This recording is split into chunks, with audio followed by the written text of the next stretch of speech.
Good morning. Good morning. Oh, my camera came on. What luck. All right. Thank you. For those who are new to this meeting, we torture you with music. Just like that. Just to get you, just to help you wake up and get in the mood. So, good Did morning, you, everybody. good morning. Did you push record or if you wanted to record, I would see that I'm, It's on.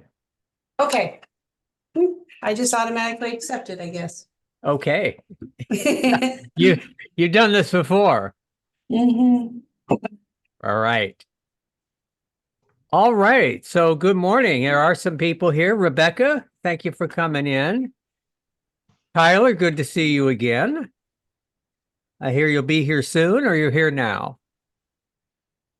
You're I'll muted. be here soon. Okay.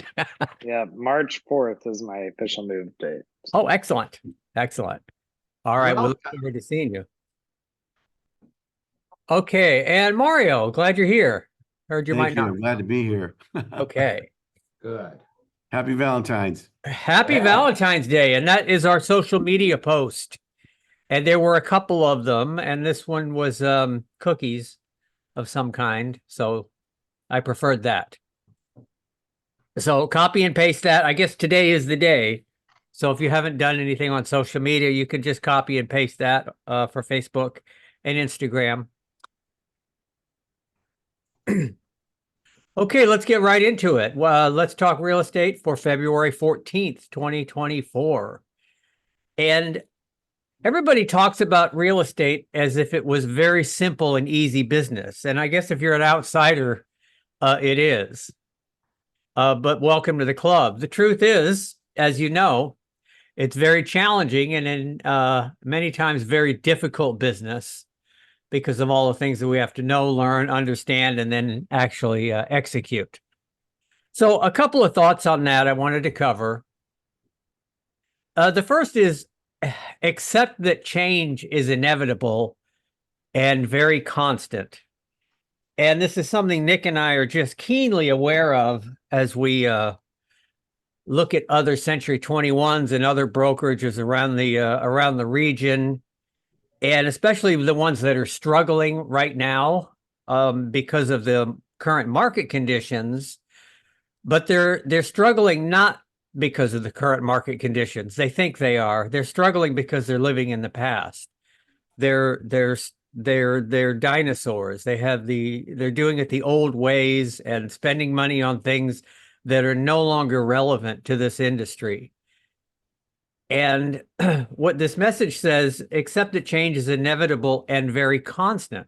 So it shouldn't take you by surprise. That whatever the change you're thinking about has already happened. It's already here. So the thing to look at individually is, are you making the progress here that we've started in 2024 at the level and degree that you'd like to make progress? And what changes do you have to make in your style of selling? In the skill set, you have possibly, what does it say? You have possibly the mindset that you're holding on to. What changes have to be made in the activities that you're involved in every day? Because the truth is, the simplicity of the business is also the difficulty of the business. Because we have to learn how to prospect, present, close a sale, and do it on a regular basis to make the kind of money that everybody wants to make in real estate. So number one, accept the fact that change is inevitable. It's going to take place whether you accept it or not, and then understand that it's very constant because things are changing all the time. I love this. Failure is part of succeeding. This is a time-tested slogan. Failure is a stepping stone from where you are today to where you want to be. People say I can't handle rejection, which is, of course, a form of failure if you feel that way. And of course, we also know, what are the odds of you talking to 10 people today, tomorrow, or whatever day this week that you choose, and all of them saying, yes, I want to buy a house, or I want to buy or sell. If you get one lead per week, if you get one or two leads in the course of 7 to 10 days of talking to people, you've had a successful time. But in the meantime, you've been told no time and time again. And that's what we learn from, and that's what we expect. Except that none of us are perfect. And the quote from Earl Nightingale, you can't find perfection in an imperfect world. But he also said, if your ego is really big, of course, you assume that you're pretty good and close to perfect. Well, now that may be true. But I don't think anybody should spend time looking at the mistakes they made. But I think we should spend the time learning from the mistakes that we made, because nobody's perfect. And finally, we can't control everything. We have to stop trying to control everything that goes on in our world that we live in, as it just leads to a lack of productivity and a lot of frustration. You know, controlling what you can control is picking up the phone and calling a past client. You can control that activity, but you can't control it if they're going to answer or not. You can control driving to an appointment and being there on time, which is my pet peeve, but you can't control the fact that you hit 3 red lights and are 5 to 7 minutes late. Well, actually, you can. So we control what we can control and let go of what we can't. Selling real estate is a highly profitable business for a small percentage of people. Our goal is to help you, and if you choose to become part of that small percentage, and we do at this company have a percentage of people who are in that small percentage, and they'll be speaking today, I would listen to them. So let's take advantage of the new year, of the market conditions, that we are poised for a very strong market in 2024, and treat your business like a business. All right, what's new? What's happening? We're going to Las Vegas, March 4th through 7th. And we hope to bring back, we always bring something back. Either I steal a bunch of goodies that are laid out on the table for freebies, and I'll bring those back.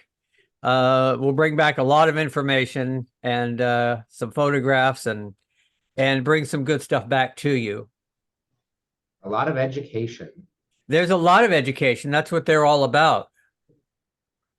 And I saw some good course titles as well. And Mike Ferry's going to be speaking there, and he's kind of an old friend of ours. What else is going on? Let's have a look at our listings. Looks like so 25 listings. See if I get the map to come up. Bakun, what's happening in Portland? We got a lot of activity in Portland. We have Nayeth going under contract for 2 of her listings in the past couple days. We have Faye representing a buyer going under contract. That went into escrow yesterday. As for closings, we have Grant closing another one, and Nayeth closing yet another one this year. Congrats to everyone, and I have a closing as well later today. Staying busy in the Portland area. Okay. Nice. All right. We're back in business. This is nice. This is very nice. Yeah. How's Washington? You're muted. Uh-oh. Yeah. Okay. Yes, we're getting busy here. Yeah, we had Shauna Wallace had a closing last week, and Steve Burright put one of his $1 million properties into escrow. So that's encouraging. Things are picking up, and we do see a couple, we're going to see a couple more listings come on here towards the end of February. It looks like I was going to list one tomorrow, but now I'm going back out there again to have another conference. They might list another different house. They can't decide which house they're going to sell. So I'm trying to help them decide. So Nice. just things are getting busier, just fine tuning a few things, and we should finish the quarter strong. Okay. Excellent. How's Idaho doing? Well, Sean had a closing last Thursday. Her listing in Emmett was sold, and Lee Lanigan has a closing this Friday. We currently have 5 listings right now. Augie has 1, Jeffrey has 2, Lee has another one, and I have 1.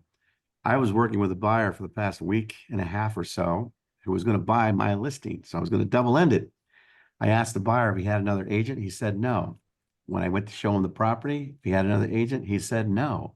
Showed him the property, spent about a week and a half with him, introduced him to the owner, gave him the plans of the adjacent property. I write the offer the way he asked me to do so. I give him the buyer's representation agreement. He goes, "Oh, I think I've signed one of those before." And I said, "What?" He goes, "Yeah, I think I've signed one of those before." And I said, "But I haven't worked with that agent for over 6 months. I haven't talked to her for over 6 months." And I said, "Well, do you know when the expiration date is from that buyer's representation you signed?" He goes, "No." So then I took it upon myself to say, "Well, then you need to contact her and find out if you're still in contract." Agent calls me on Sunday because the offer I had written on Friday and Saturday to work with my buyer is now in her hands, right? So she says, "By the way, I had him sign a buyer's representation agreement for 1.5 years." And I'm like, "What? Who does that? Who does a buyer's representation agreement for 1.5 years? I've never heard of that." So I said, "Okay, well,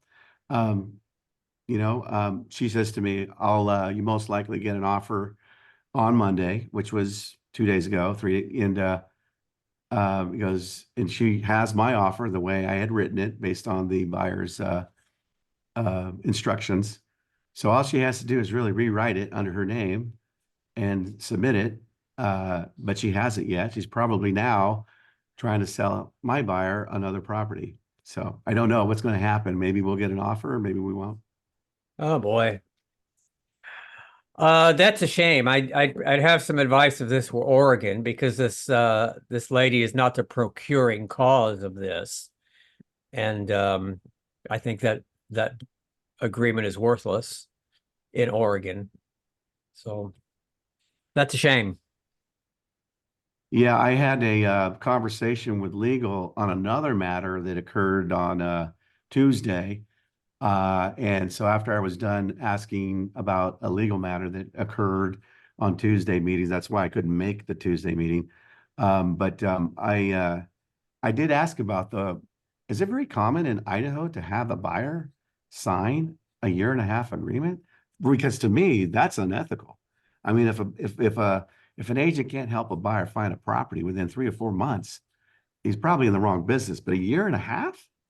Yeah. And so he says, "Well, it's a legal document," he says, "and the only way to get by that is if he were to sue her, because he would have cause because he hadn't talked to her or seen her or heard from her for 6 months. So he could just say, you didn't fulfill your duty to me as an agent, but it would require him to take her to a civil suit," is what he's informed me.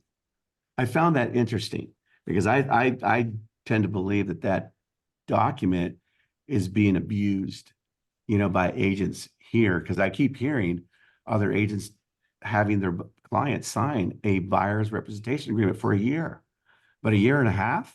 Wow. We didn't do that kind of thing in California. Yeah. But here, I guess you do have agents doing that. Well, yeah, so it's a legal document, but that doesn't make it legal. And I think our history in Oregon is judges throw them out with regularity because it's not fair to tie a consumer up to a particular. I mean, does Macy's say you can only buy shirts here for 1.5 years? It's the same thing. It doesn't hold up to scrutiny. Yeah. All right. But then what do we advise the client? They did sign it. They did agree to it. Yeah. So basically he's now working with her. Okay. And I mean, according to my conversation with legal the other day, it's a valid document. Right. Okay. Okay. All right, good. How's the house with the star? If I can get that to come up. That went pending. I believe that's the one that he had that went pending. Okay. I wonder if the star helped. Of course. No, Yeah. it was the agent. He kept in there and I think they reduced the price and then got the offer. So Okay. mhm. Okay. All right. Excellent.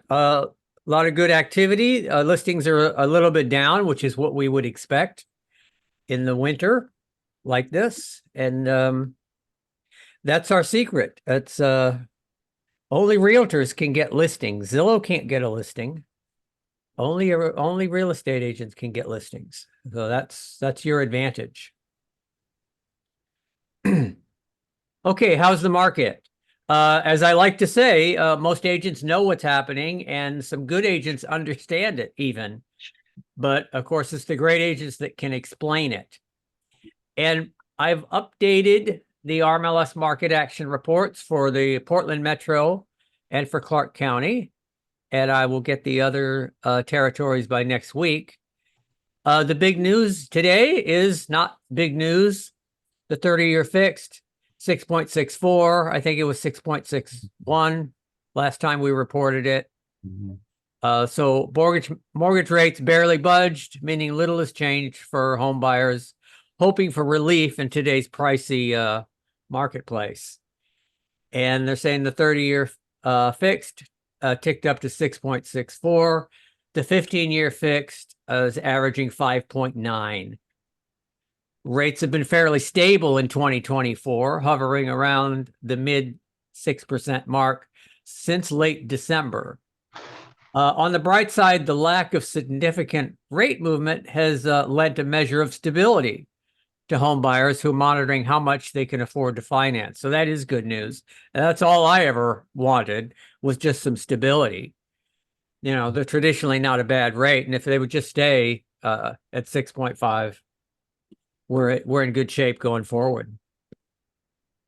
And here's the chart, and you can copy and paste that in an email and send it to your clients. You can get that to your clients in many different ways and let them know that you're on top of the market. 6.64 today. They can get Nice. less. There's all kinds of ways to get less. You can buy down the points. There are other programs out there. This is just Freddie Mac's average, and that's what we use to report. Good news on the consumer price index. Inflation reported at 3.1. I'm saying it's good news. The Fed thinks the Fed wants 2%, so they're in no rush to lower the prime rate again, which is what we're all hoping for, which might bring the interest rates into the fives. So nobody knows what's going to happen. They say they might lower them, they might not, they might raise them. They want inflation at 2%. Inflation is now stable down in the 3s, and that's a good sign. The U.S. economy, I was just reading an article on the U.S. economy. It's surprising everybody by being the fastest growing major economy in the world, outdoing Asia and Europe. Don't underestimate the United States. Reporters love to report that we're not what we used to be, but that is not the case. That is not the case with the United States today. Okay, absorption rate. I like to report on this because what we say is it a buyer's market, seller's market. We're talking about the absorption rate.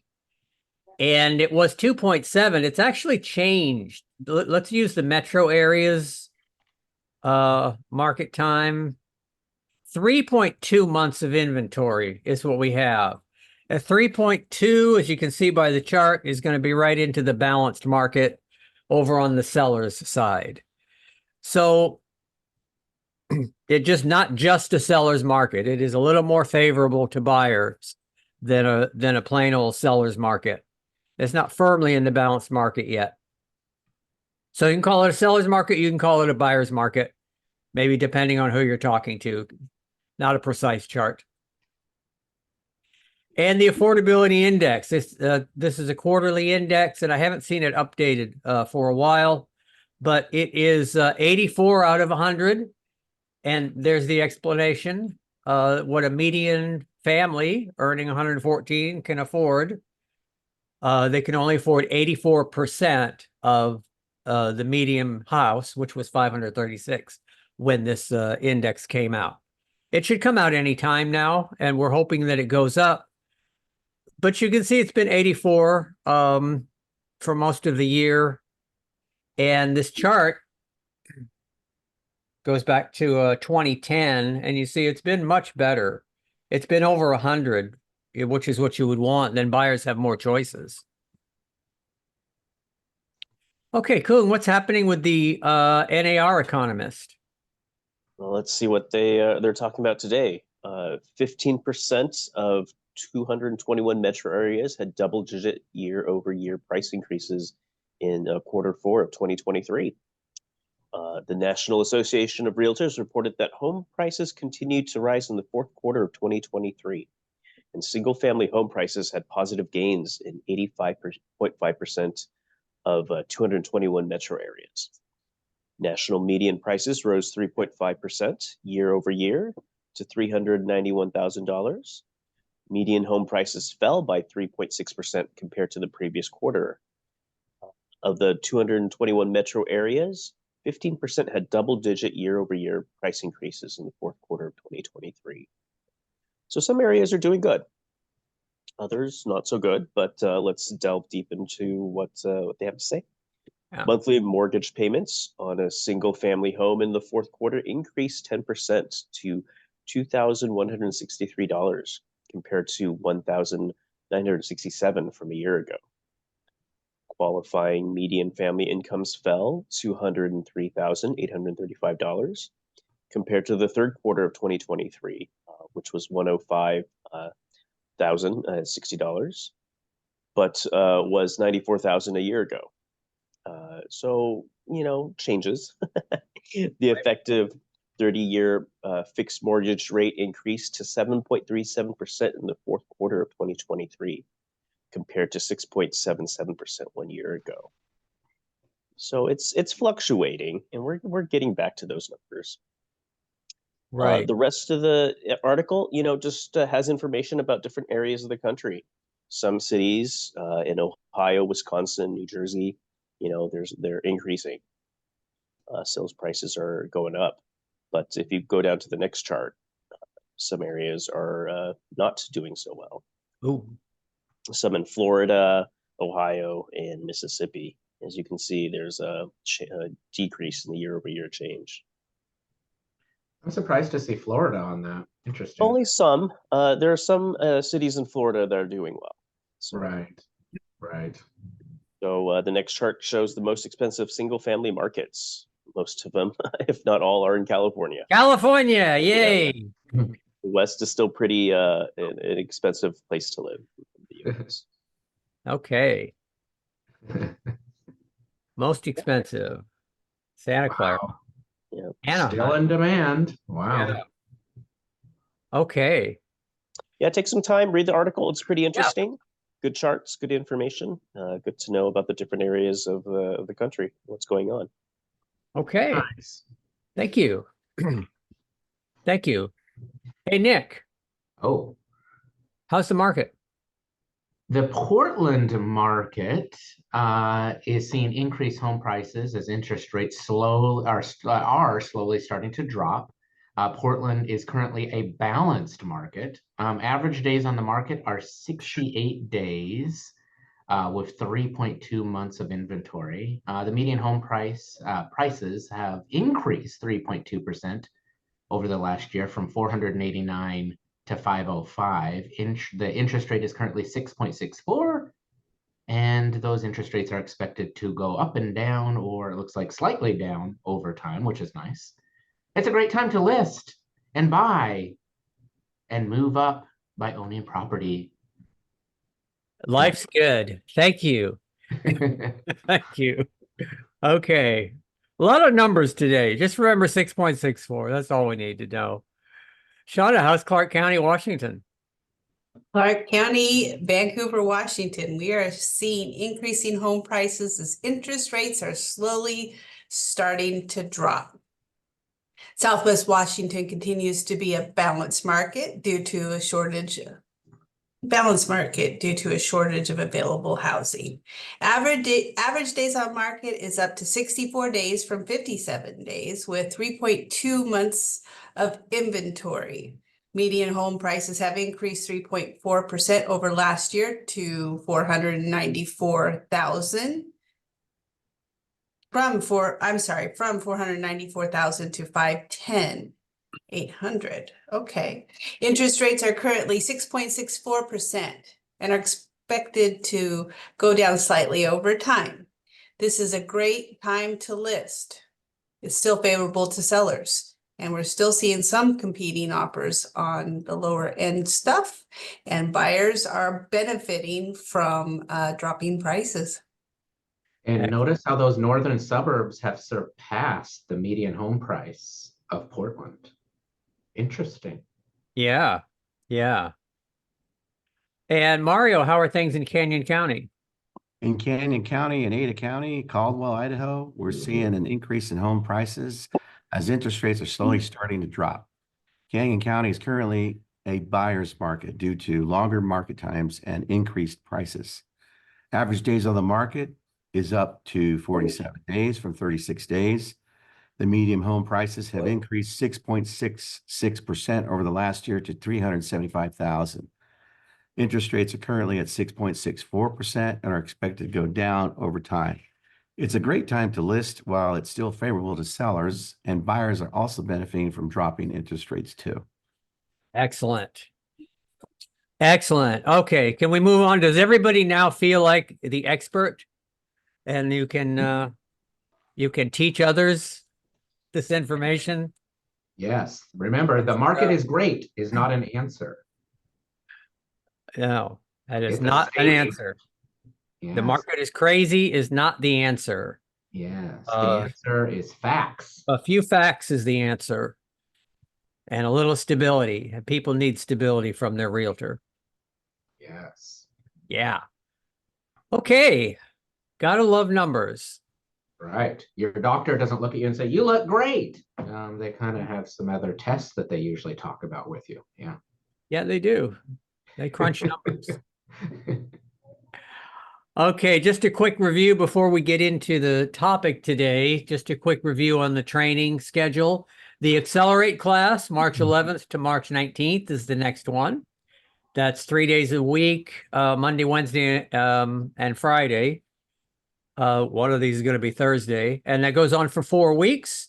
And that's an overview of the entire industry, the time-tested methods and the latest methods, and just how to do everything, how to work with buyers, how to work with sellers. Excellent program if you haven't taken it, and it starts March 11th.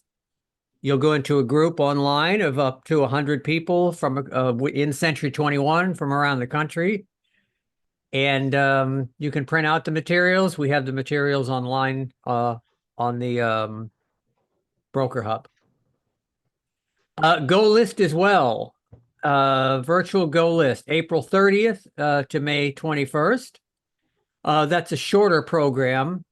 Shauna, do you remember how long that program is? Go List is... Well, it says the 30th through the 21st, so it's Right. looks like maybe a 5-week program, or maybe even a little less, of like a 4-week program. Yeah.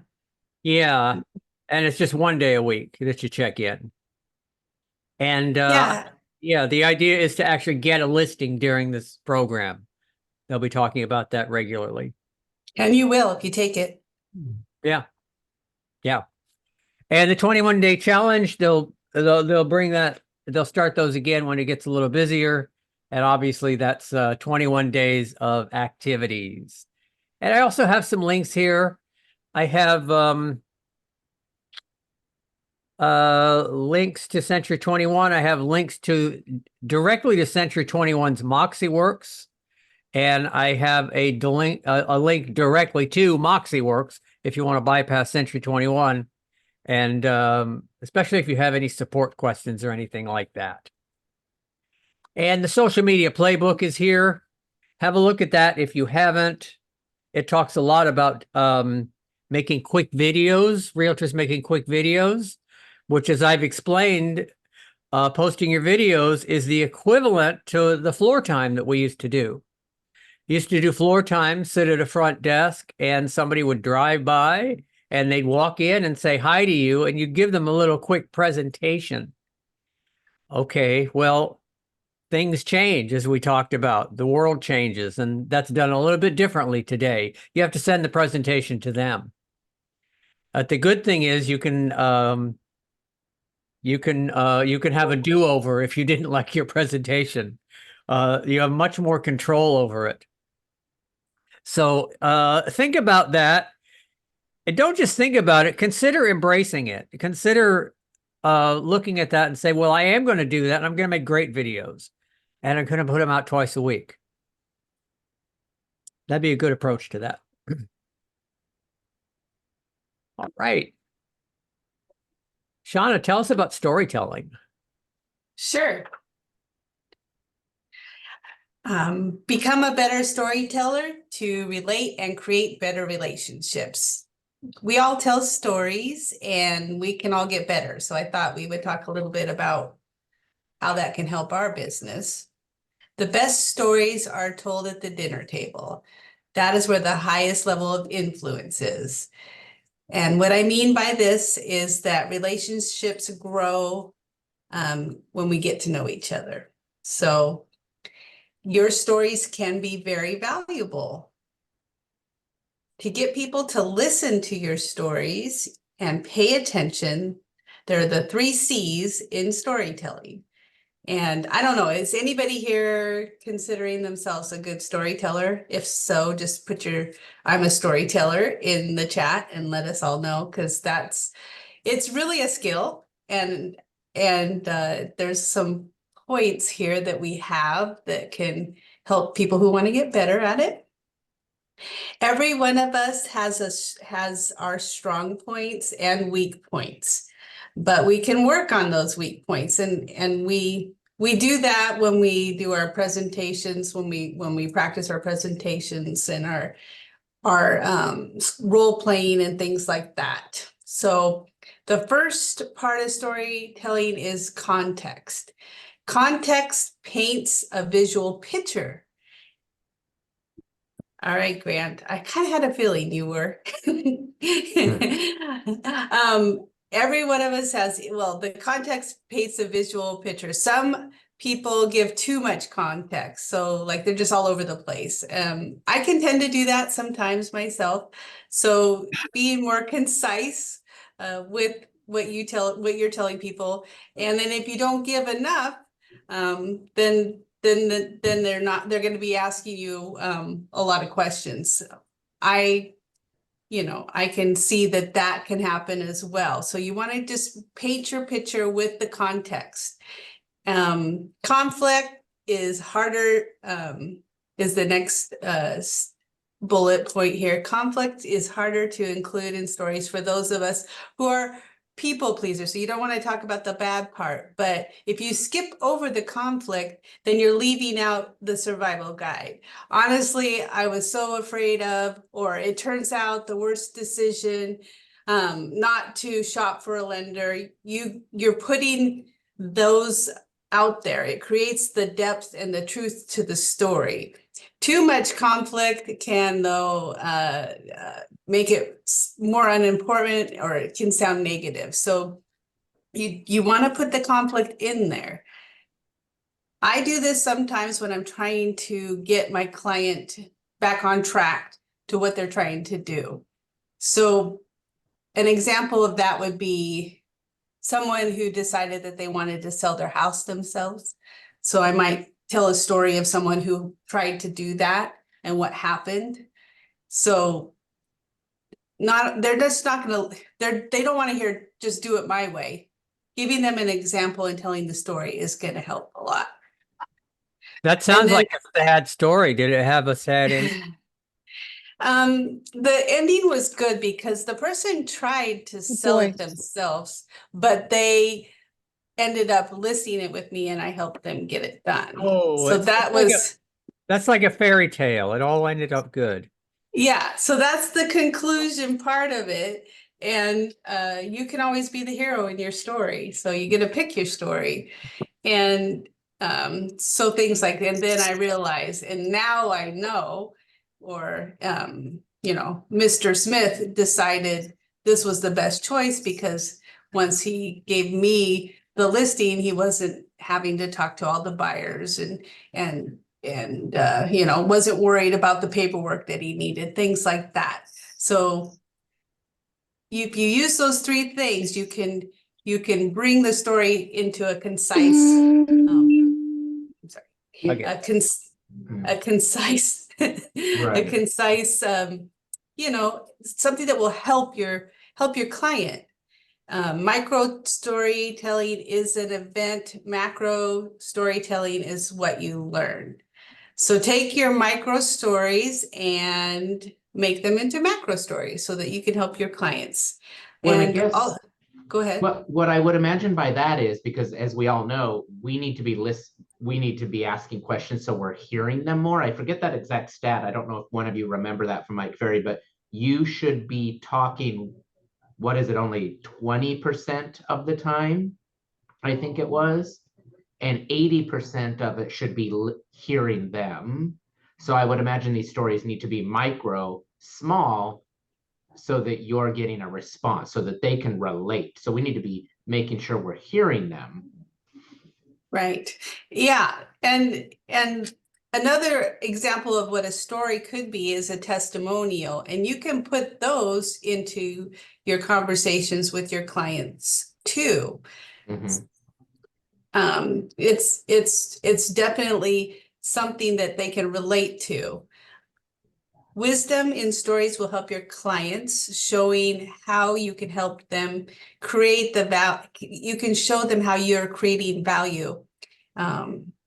Instead of just telling them what happened, tell them what happened and how your client felt, how you felt when you tell the story. They are thinking about, when you're telling stories, people are thinking about themselves. So if you bring emotion into it, then you're getting your point across and you're connecting with them better. And if your audience is not listening and you can tell, then just don't finish the story, redirect and go somewhere else with it, because that happens as well. Like Nick was just saying, people, you know, should be listening a lot. And if you can tell that this is not, if your story isn't connecting with them, then just redirect it and go somewhere else with it. And you remember, you can change your story at any time and you're in charge of it. So just be authentic and relatable, and always try to stay interesting and exciting so that people are engaged with you. Yeah, direct it to a question. Have you ever had an experience like that? Let them talk for a while. Exactly. I So love it. storytelling. I Go didn't ahead. see anything about keeping the story short and to the point. Well, other than the term micro, which makes me Yeah. think that they're trying to keep it. Because you don't want to yammer on and then 35 minutes later they're asleep and it's a whole scene. Well, yeah. And the workshop that I took this from was taking people's like whole life stories and putting it into like a paragraph or 2 sentences, because you can do that if you just stick with the context, the conflict, and the conclusion. Yep. Interesting. Yep. Okay. It is a skill. It's a learned skill. That's for sure. Right. Right. Okay. Right. All right. Good. Study that. Think about that. And I want to talk about the 5-point listing system, because we're in the beginning of the year and I want people to get excited about listing properties. I just kind of go over this quickly. Kung, I know you've been doing a morning session on these. Tell me about that. What do you use this blog? Do you use this presentation? Yeah, we always go over the 5 steps at the beginning of our session, just to make sure everyone remembers what the 5 steps are. Okay. Well, sorry to put you on the spot, Kung, but what are the 5 steps? Well, we always pre-qualify 100% of the people before you go out. That's definitely number 1. And we do that because it determines if they're serious or not. It gives you their concerns and objections ahead of time, so be prepared for sure. It demonstrates your professionalism, and it gives you information for building rapport. All important things when you want to connect with this potential seller. Right. And Okay. number two is mail or deliver a pre-listing package. Another important aspect of the 5-step listing process. We have a lot of tools to put together that package. MoxieWorks has a lot of, different presentations you can use, but the one that I find most important is the pre-listing package. Okay. You can put together a list of personal references. It has your plan of action, your track record, or the company's track record if you're a new agent. And it also includes the CMA with suggested list price. That's a very essential part of the pre-listing package. And it also has the important completed contract and the disclosure statement. So it contains all of those. Nice. Definitely reach Okay. out. So number one, then you pre-qualify them, and that's to determine their motivation. And there's a questionnaire for that For you can sure. have handy. It's on the Productivity Hub. Yep. And ask everybody those questions. And I don't think there's a single question on there that's not necessary, that you don't, as a licensee, have a responsibility to know before you Right, start right. working with those people. Right. I always bring that I have that pre-listing script right in front of me so I can take notes on it. Okay. But yeah, on our Thursday, we practice the scripts. So after we go through the 5 steps, we go straight into the script reading and practicing with each other. So. Nice. And then you're following it up with something immediate. You're emailing them or even having it delivered to them. All of this information to prepare them. Right. What's number 3? Call back to confirm your appointment. You want to make sure that they've received the package and have read it, and make sure all the decision makers will be present when you go to the appointment. Yeah. You don't want to do this numerous times. One listing presentation is all it takes. Just make sure everyone's there and make sure everyone is ready to sign. Yeah. Okay. Then what? Number 4 is to show up physically, emotionally, and mentally prepared. It's always recommended to be there early. Okay. Oh, I'm going to tell a story. Okay. Have you ever, would you rather plan ahead and leave early and have to sit in your car for 10 minutes and listen to the radio or prepare for this? Or would you like to leave too late and pound the steering wheel and be a nervous wreck by the time you get there? I think the answer is obvious. For sure. You have total control over that. It's just disciplining yourself to leave earlier than you really, than you want to. And, well, I don't want to get there a half hour early. Well, you wouldn't say that if you were late. You were saying, God, I wish I was here a half hour early. I'd be happy to be a half hour early than 10 minutes late. You have total control over it, and a professional will never be late. No. That's right. And, there's so much you can do in that 15 minutes you're there early. Drive around the neighborhood. Check out the comps that are in your CMA. Make sure you're familiar with the houses in that part of town. So you're prepared, for sure. Right. And you can even park a couple blocks away to prepare your listing presentation. Go over it one more time. Make sure you're not going to miss any points, important points. And drive around and see if you see any for sale signs, things that you might have missed when you were doing your presentation. Make sure, because they might ask you, did you see that house over there that's for sale? And if you haven't, then of course offer to do that after the meeting, but it's nice if you know ahead of time. Yep. For sure. Okay. And what's number 5? Number 5 is follow the listing scripts verbatim. Read them to the client if you have to, and always keep a copy with you. I always take the like I said, even with the listing presentation, I take the script with me because you can take notes on that script. Now, that way you won't miss any pertinent questions. You won't miss any, points that you were planning on making to have them sign your contract. Nice. And you look professional, you go in there with a clipboard, you've got that on there, you've got all their information on there. You've also got your talking points. You'll never run out of anything to say. Great. And you can remind them of their motivation when you get into the negotiations. They have to be, if they have to be somewhere, you know that, you know when, you know why, and that helps you with negotiating. It helps you with prices. For sure. Right. Okay, excellent. And that's all on the hub. What we have on the hub is we have all the blogs for all of these Wednesday meetings. And on the Wednesday meetings, I do want to go over one of these 21 points each time, and they're all right there for you to look at. There's a blog for each one. We just did that.